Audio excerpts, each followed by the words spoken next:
Oui, bonjour, je suis Alberto Oli, professeur émérite à l'Université de Lausanne.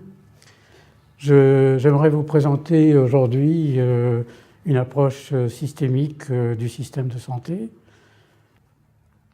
Le but, c'est de proposer un schéma des acteurs principaux du système de santé et des interrelations entre eux.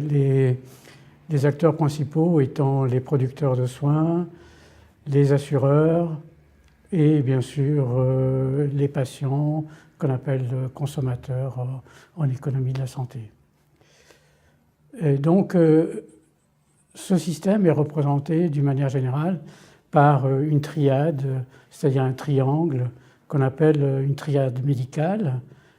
Et si vous voyez le graphique, on voit dans ce triangle d'un côté les patients ou les consommateurs, d'un autre côté les assureurs ou bien les tiers payants d'une manière plus générale, et enfin à l'autre côté du triangle, à l'autre sommet, les prestataires de soins.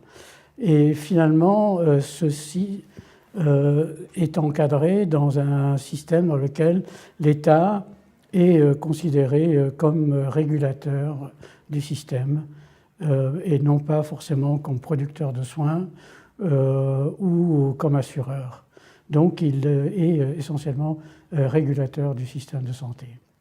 On reprendra un graphique un peu plus complexe tout à l'heure. OK, donc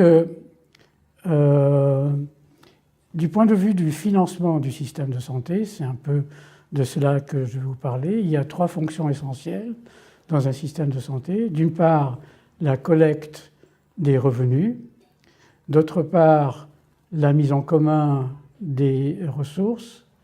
Et enfin, l'affectation des ressources, c'est-à-dire la fonction d'achat des soins de santé. C'est absolument essentiel de se rendre compte que ces trois fonctions sont interdépendantes et que les analyser séparément les unes des autres n'est pas ce qu'il faut faire lorsqu'on étudie un système de santé.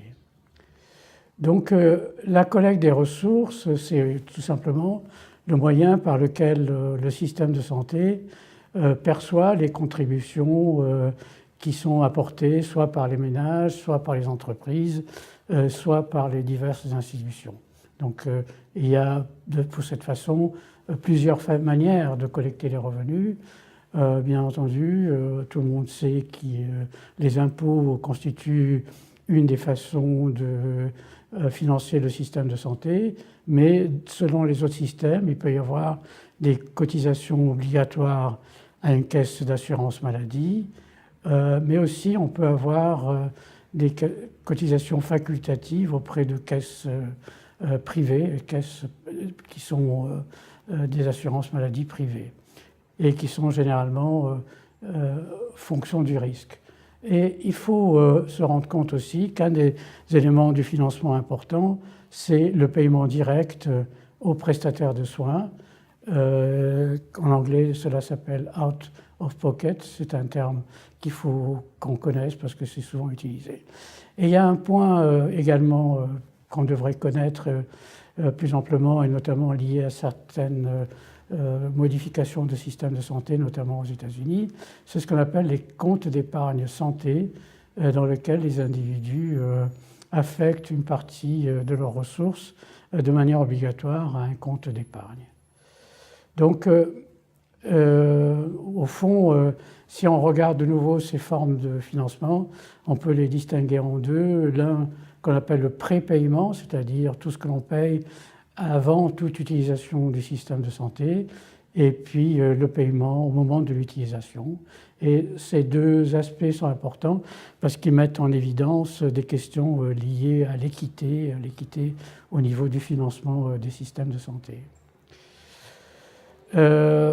Donc, pour la mise en commun des ressources, c'est tout simplement la deuxième fonction.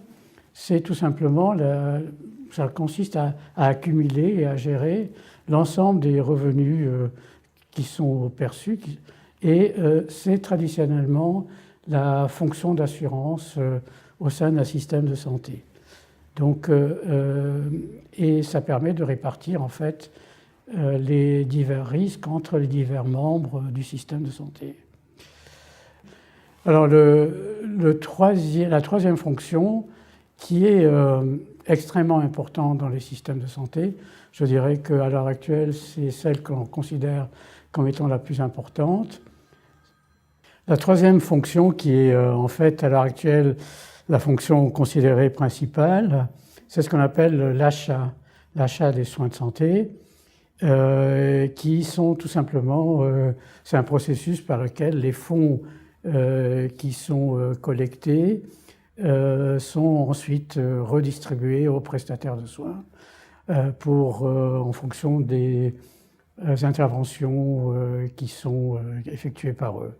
Alors cet achat peut s'effectuer soit de façon passive, soit de façon stratégique. Alors façon passive, c'était il y a plusieurs années, les assureurs ne faisaient que rembourser tout simplement les dépenses qui leur étaient adressées ou simplement payer les prestataires de soins en fonction de la facture qui leur était adressée.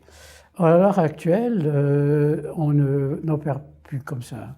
On opère essentiellement en effectuant ce qu'on appelle des achats stratégiques, c'est-à-dire qu'on essaye d'augmenter au maximum, d'intervenir pour augmenter au maximum la performance du système de santé.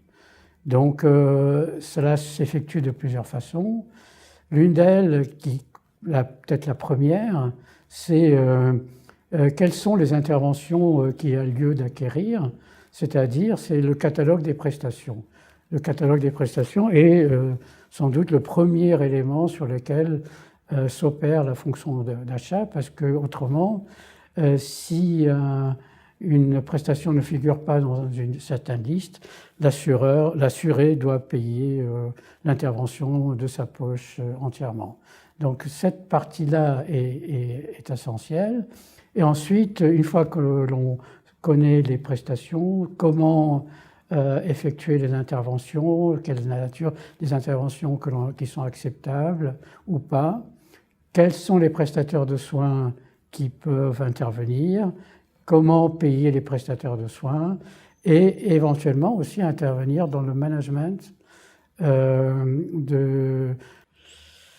Donc on peut également intervenir au niveau comme acheteur dans le management et la planification des prestations de soins à travers des contractualisations, à travers du management des soins.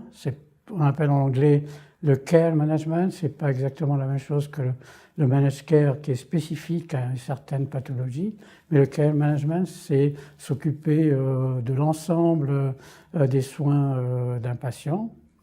Et le but, c'est essentiellement de mettre en place une médecine fondée sur les preuves. Donc l'achat aussi concerne l'intervention dans le management et dans la planification des soins à travers une contractualisation. Donc la fonction d'achat concerne également le rôle possible des acheteurs comme dans l'intervention dans le management et la planification des soins, à travers la contractualisation, qui sont des contrats sélectifs, le management des soins, qu'on appelle le care management, qui est différent du managed care. Le care management, c'est s'intéresser aux soins dans leur ensemble et non pas des soins spécifiques à une pathologie particulière. Et le but, en fait, final, c'est de chercher à mettre en place une médecine fondée sur les preuves pour être le plus efficace possible. Voilà.